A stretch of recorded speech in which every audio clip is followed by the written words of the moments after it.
Assalamualaikum warahmatullahi wabarakatuh. Waalaikumsalam warahmatullahi wabarakatuh. Alhamdulillah rabbil alamin. Asyhadu an la ilaha illallah, asyhadu anna Muhammadar Rasulullah.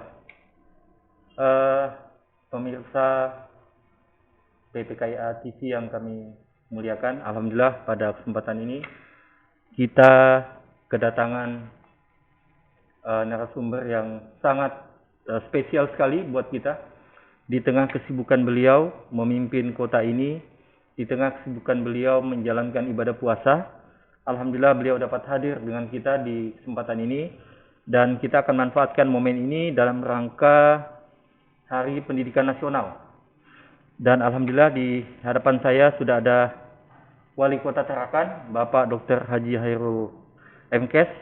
Apa kabar Pak Wali? Kabar baik, alhamdulillah. Assalamualaikum warahmatullahi wabarakatuh. Waalaikumsalam warahmatullahi. Terima kasih Pak Wali atas waktu kesediaan di tengah-tengah kesibukan Bapak. Mohon izin Pak Wali, sebagaimana kita ketahui bahwa tanggal 2 Mei itu diperingati sebagai Hari Pendidikan Nasional. Nah, salah satu momen yang sangat penting bahwa di zaman pemerintahan Bapak kali ini sebagai wali kota, visi Bapak itu adalah terwujudnya Tarakan sebagai kota maju dan sejahtera melalui Smart City. Kita hubungkan ini dengan topik dan tema kita tentang Hari Pendidikan Nasional Pak tahun ini, di mana temanya adalah serentak bergerak wujudkan Merdeka Belajar. Mohon tanggapan Pak Wali, sudah sejauh mana implementasi visi Bapak tentang Smart City ini, kemudian menyikapi tentang momen Hari Pendidikan Nasional tahun ini.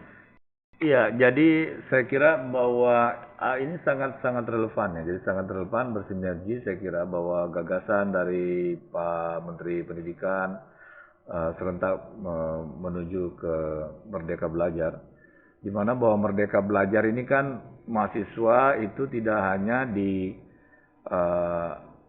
mahasiswa tidak hanya atau siswa tidak hanya di belajar dalam ruang konvensional seperti di ruang-ruang kelas, tetapi juga diharapkan bisa mengembangkan proses pembelajaran belajar mengajar ini bisa melalui kampus-kampus ataupun sekolah yang lain, change knowledge, ataupun juga bisa melalui melalui media-media media sosial, media elektronik, internet dan sebagainya. Sehingga sebenarnya ini konsep yang kita terapkan sebenarnya sebelum adanya konsep Merdeka Belajar, sebenarnya bahwa kita melihat perkembangan di mana-mana industri 4.0 ini kan sudah waktu saat saya melakukan pencalonan sebagai kepala daerah sedang lagi marak-maraknya 4.0 itu.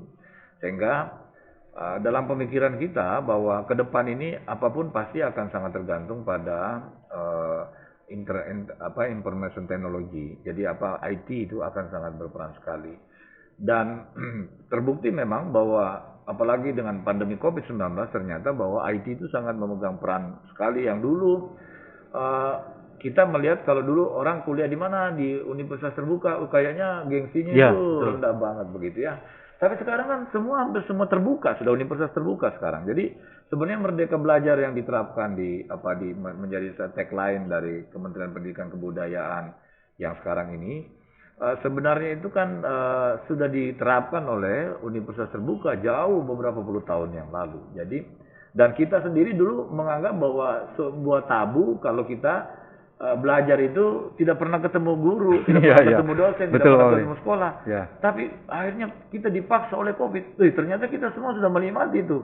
Bahkan saya kira sekarang ini, kalaupun nanti ini katakanlah pandemi COVID ini akan berakhir, saya kira bahwa pembelajaran melalui IT itu juga akan terus berjalan. Sistem daring juga masih akan terus berjalan. Bahkan saya dapat kabar teman-teman di Jakarta, tidak hanya di dunia pendidikan, di dunia kerja pun sekarang. Dulu mereka nyewa kantor besar-besar, sekarang dengan dia, ternyata kita bisa bekerja tanpa masuk kantor begitu loh. Dan tetap bisa efektif. Jadi tinggal sekarang paling mereka nyewa kantor kecil, kalau mungkin dibutuhkan suatu waktu mereka harus ketemu begitu. Selebihnya mereka melalui virtual meeting, melalui video conference, dan kayaknya sekarang jadi sebuah tren begitu ya.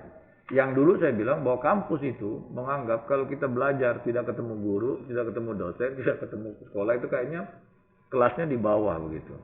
Nah, tetapi ternyata sekarang itu bisa dilakukan dan ini saya kira juga sudah sebenarnya juga digagas oleh Menteri Pendidikan pada saat itu mulai kampus Merdeka itu. Jadi kampus Merdeka dan akhirnya Merdeka Belajar bahwa itu dulu pada saat di launching kan orang kan terkagok-kagok Ya, gitu betul. ya. Karena ini apa lagi gitu.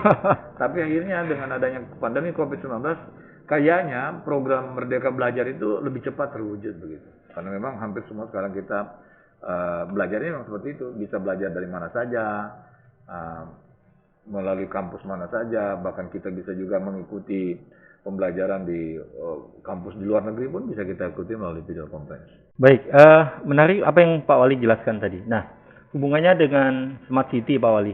Salah satu indikator suksesnya Smart City itu adalah Smart People, Pak Wali.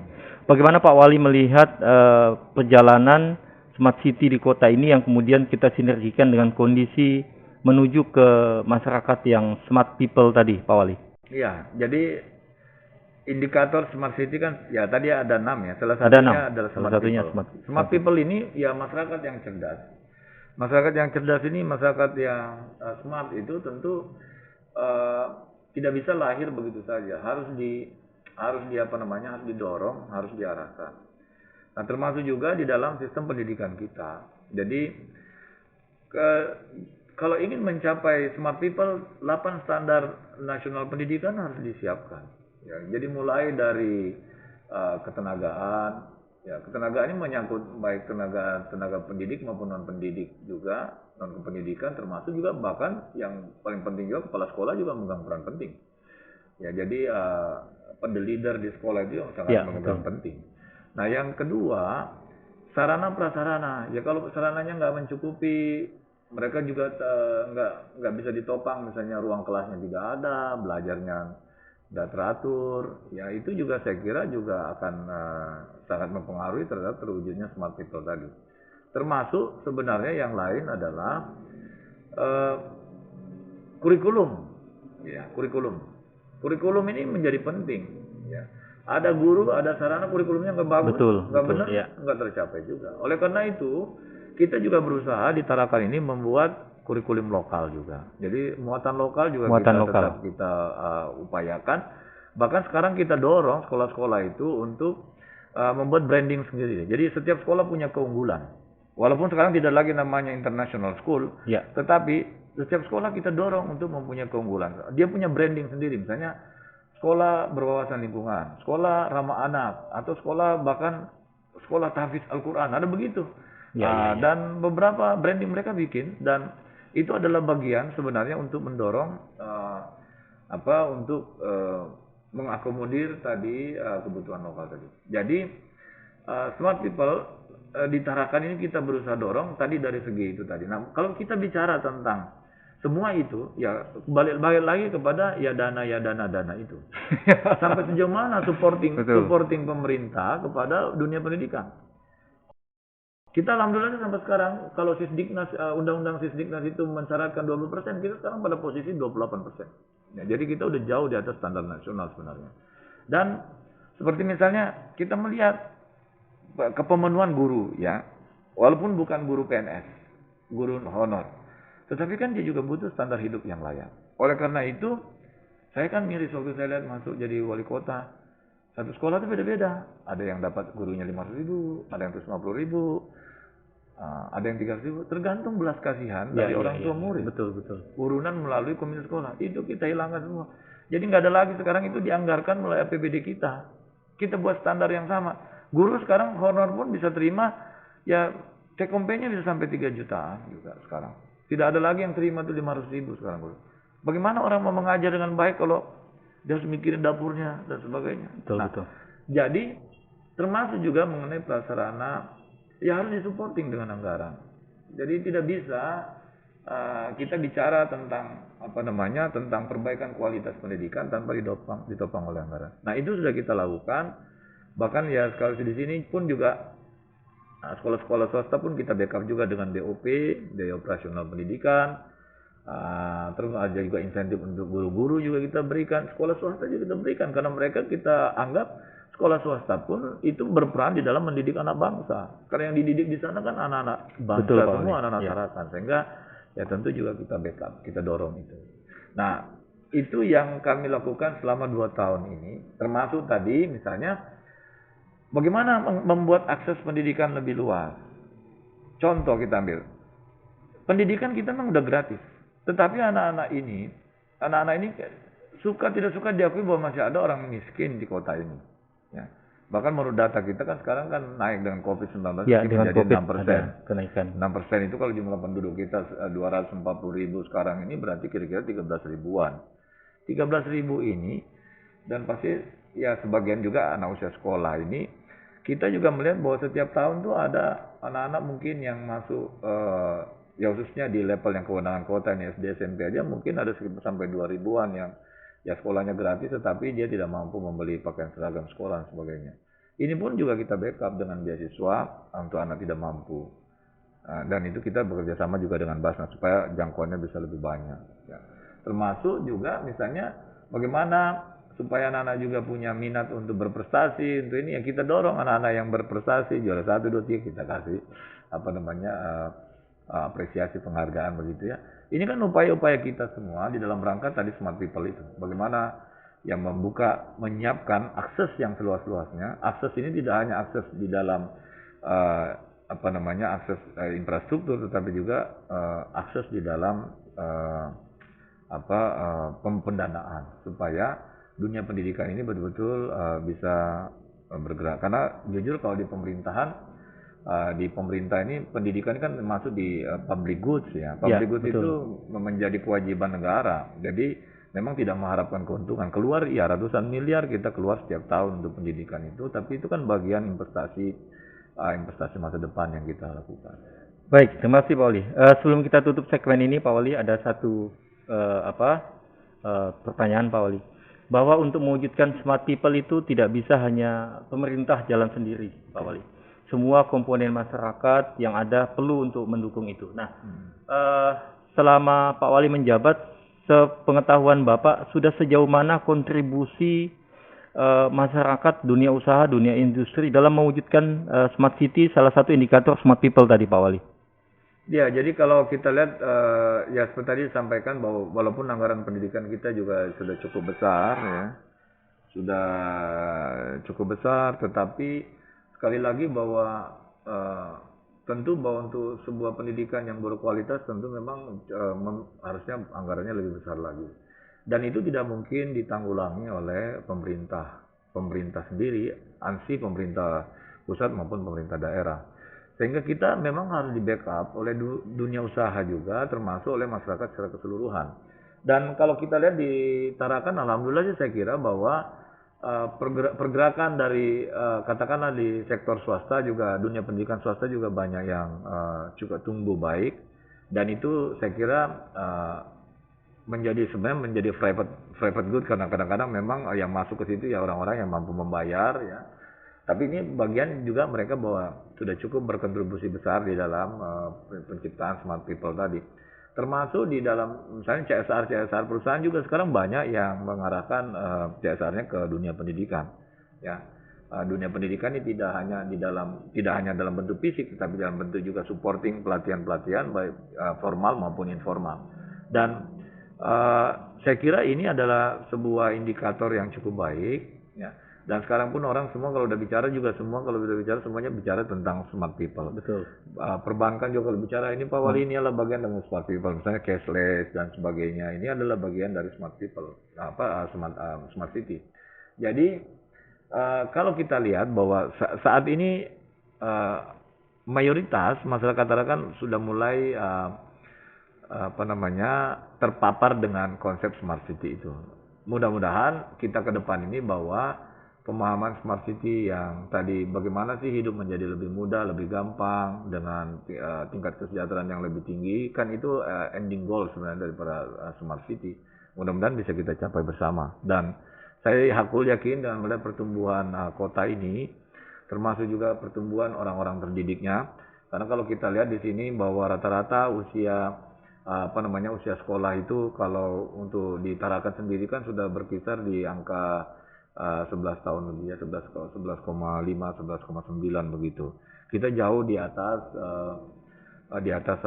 di kabupaten lain, khususnya di Kaltara ini, bahkan juga jauh di atas nasional, karena rata-rata kan kalau di tempat lain masih ada sekitar 9 tahun. 9 ini kan berarti kan masih berkisar lulusan SMP ya. Iya, SMP. Sedangkan kita udah 11 kan sudah masuk dunia SMA. Itu rata-rata pendidikan. Artinya di Tarakan ini ada yang punya gelar sampai S3, S-nya banyak sekali begitu sampai kedinginan juga begitu ya. Ada juga mungkin yang memang ya masih peninggalan yang dulu masih lulus tingkat SD. Tetapi kalau kami lihat juga di lama usia belajar itu ada perkembangan yang cukup menarik, sehingga itulah yang menyebabkan IPM Tarakan itu juga menjadi paling tinggi di Kalimantan Utara, dan juga termasuk saya kira di level 10 nasional juga kita di IPM itu cukup baik saya kira. Dan kalau kami lihat kemarin bahwa walaupun memang agak turun di tahun 2020 karena COVID ini, tetapi saya lihat bahwa IPM itu justru indikator pendidikannya, indikator kesehatannya justru naik. Yang agak turun itu memang di pendapatan income per kapita, sehingga itulah yang menyebabkan IPM Tarakan agak turun sedikit dibanding dengan tahun 2019. Karena efeknya COVID ini Pak Wali. Karena efek COVID. Ya. Efek COVID itu menyebabkan income per kapita masyarakat Tarakan rata-rata relatif menurun. Dan itu yang mempengaruhi IPM kita. Tetapi kalau kita lihat indeks pembangunan manusia Tarakan ini, dilihat dari sektor pendidikan dan sektor kesehatan justru naik. Dari tahun ke tahun itu tetap naik. Walaupun di tengah pandemi COVID-19, dua sektor ini tetap naik. Sehingga ini juga kalau orang mau menganalisa bahwa sebenarnya komitmen pemerintah daerah ini, komitmen pemerintah kota terhadap supporting dua bidang ini tadi, pendidikan dan kesehatan, itu tidak perlu diragukan. Kita tetap komitmen dalam keadaan sesulit apapun, dunia pendidikan, dunia kesehatan tetap kita support habis-habisan. Baik, terima kasih Pak Wali. Jadi pemirsa sekalian, sebagaimana visi dan misi pemerintah kota dalam ini wali kota dan wakil wali kota kita saat ini, tidak perlu lagi kita ragukan bahwa komitmen dalam membangun kota ini khususnya dalam bidang SDM, sebagaimana satu indikator smart people adalah smart city adalah smart people, itu bukan sebuah wacana, bukan sebuah ide gagasan yang tanpa landasan hukum, dan ini sudah diimplementasikan. Baik pemirsa sekalian, kita tutup satu segmen kita sebelum kita masuk ke segmen yang kedua. Semoga apa yang kita diskusikan ini kayaknya kalau mengikuti semangat dan ide gagasan Pak Wali, kayaknya kita tidak akan 3 jam Pak Wali ya, 3 jam. Karena kalau dibahas ini, kalau kuliah ini sama dengan 3 SKS ini Pak Wali. Ya demikian, kita akan masuk ke segmen yang kedua setelah ini.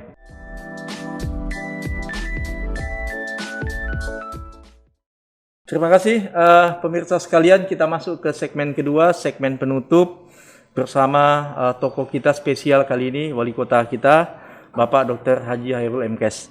Pak Wali, mohon izin kami sampaikan bahwa ini STIMIK PPKI lagi dalam masa penerimaan mahasiswa Pak.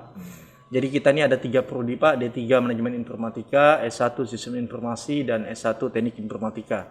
Nah, melihat kehadiran STIMIK selama ini Pak, kemudian kita hubungkan dengan visi dan misi Bapak sebagai wali kota tentang Smart City tadi, apa yang sudah Bapak lihat selama ini tentang kontribusi baik STIMIK, dosennya dan mahasiswanya dalam kemudian mengambil bagian untuk membangun Smart City ini Pak Wali?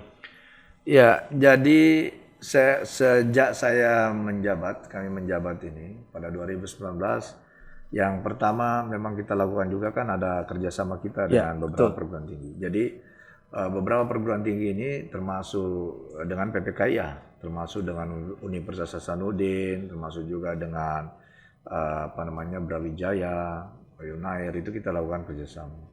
Ini adalah bagian kita memang bahwa di dalam tadi yang saya sampaikan, untuk membangun sebuah smart people itu tidak bisa hanya pemerintah daerah sendiri. Kita butuh backup dari bahkan dari tidak hanya dari dunia industri, termasuk dari dunia pendidikan sekalipun juga kita butuh. Nah, alhamdulillah bahwa di Tarakan ini ada yang namanya STIMIK PPKIA yang memang khusus.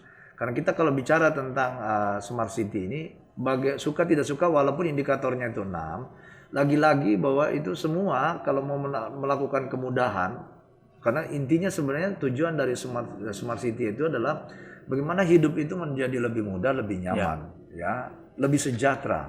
Sejahtera itu baik sejahtera dalam lingkungannya, sejahtera di dalam sejahtera masyarakatnya, sejahtera dari tingkat ekonominya, termasuk juga sejahtera dari segi mobilitasnya, ya, kemudahan mobilitas, termasuk juga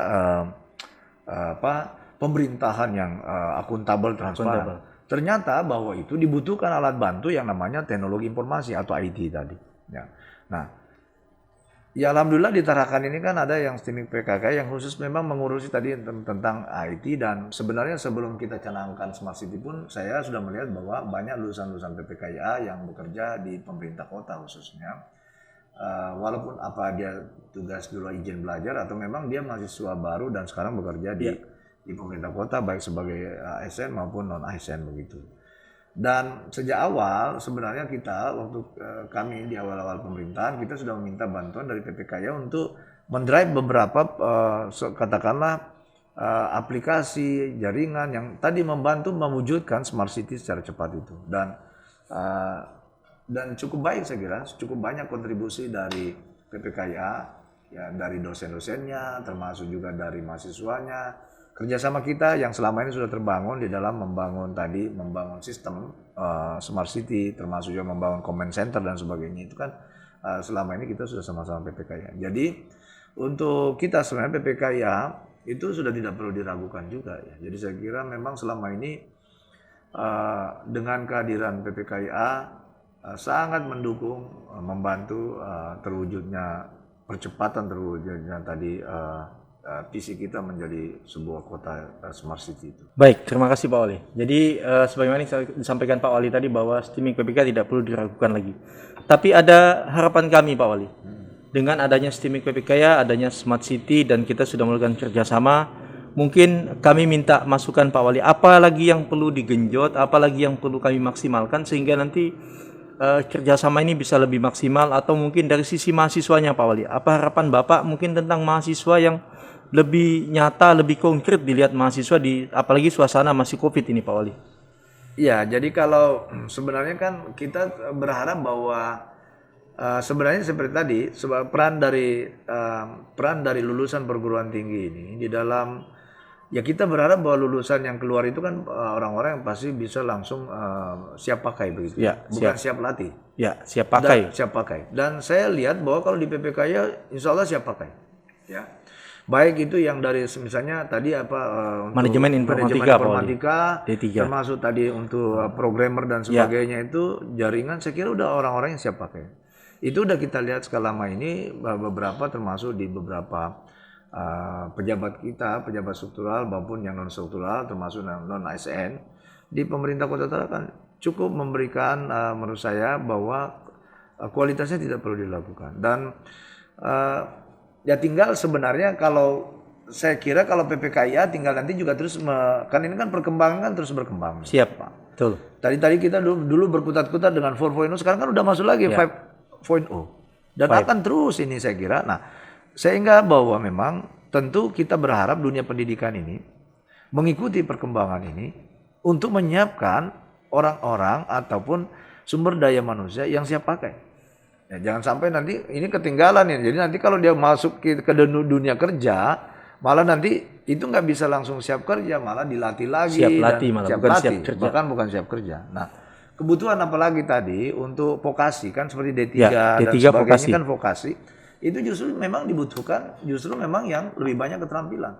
Sehingga begitu dia terjun masuk, ya harapan kita itu betul-betul bisa langsung on lah. Kalau misalnya kita beli mesin langsung nyalakan dulu langsung jalan. Jangan sampai kita beli motor itu starternya setengah mati kan gitu ya. Nah, harapan kita kalau ini bisa dilakukan, tetapi saya jujur mengakui ya, kalau sekarang sih PPKIA it's okay masih. It's okay. Tapi saya tidak tahu nanti kalau perkembangan ini dan itu akan terus diikuti saya kira. Karena perkembangan dari waktu ke waktu perkembangan teknologi ini kan luar biasa. Saya dulu waktu kita menjalankan Smart City 2018 itu dengan konsepnya masih 4.0. Sekarang itu di 2020 kemarin kan udah kita mulai masuk di 5.0. Ya, jadi memang akan sangat cepat sekali perkembangan ini. Dan itulah yang menurut saya yang harus diikuti oleh seluruh perguruan tinggi kalau dia tidak mau ditinggal. betul. Kalau dia tidak mau ditinggal di dunia kerja, harus mengikuti.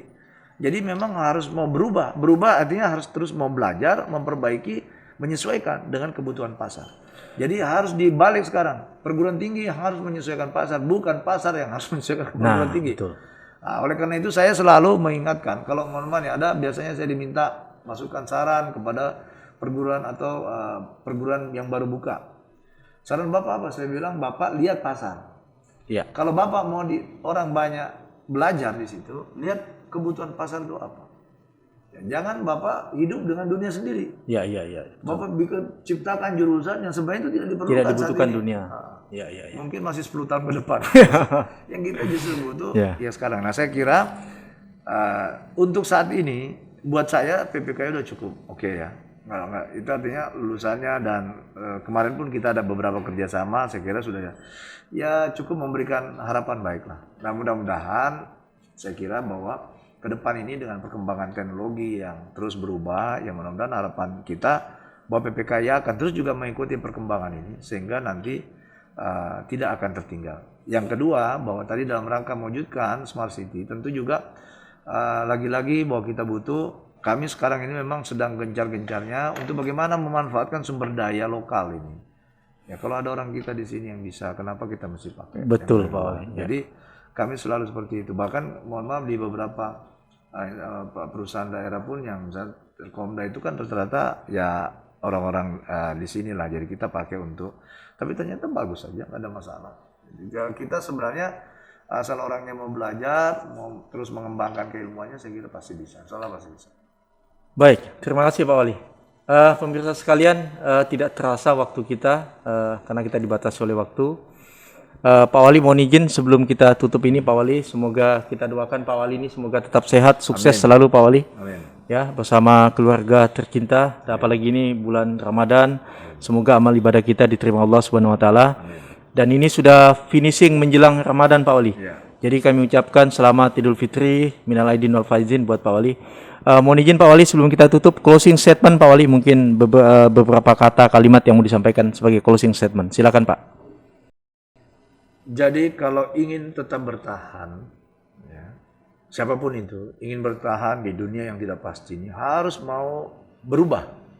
Jadi itu intinya. Jadi kalau ingin bertahan di siapapun itu, apakah perguruan tinggi, apakah dunia usaha, harus mau berubah dan mengikuti perkembangan zaman. Itu yang kedua. Yang pertama. Yang kedua, tadi never give up. Jangan pernah menyerah. Ya. Jangan pernah menyerah. Jangan pernah menyerah. Jadi memang bahwa ya tantangan akan terus ada. Oleh karena itu kita terus belajar sepanjang long life study. Jadi kita akan belajar sepanjang umur kita ya, sampai kita memang berakhir.